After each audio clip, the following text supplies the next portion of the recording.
My name is Paul Byrne, and my playing career started off in Bluebell, basically on the streets in Bluebell, and then signed for the local club, Bluebell United. And after that, then I went to Oxford to start a YTS career.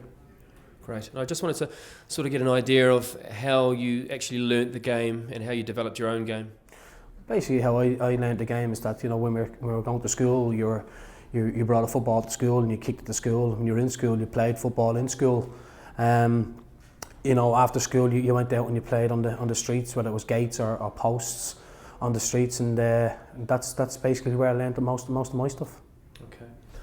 And just in relation to your learning experiences with football, who was the best teacher in terms of football that you've ever had or encountered, and why?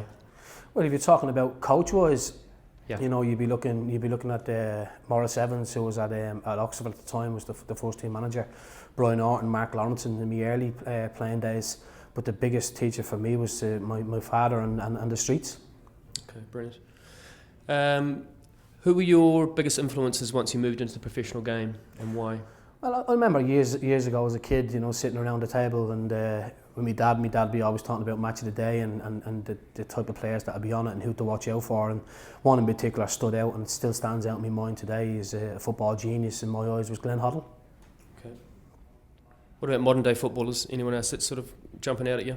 Modern day football, you're looking at the likes of you know, Messi. You're looking at Messi. He's one of the best players in the world, probably the best player in the world. And you know, it's people like that where they learn their trade in these foreign countries. And just finally, your best memory in football? Best memory in football would have been, you know, obviously, you know, signing for Glasgow Celtic and scoring that goal against Rangers.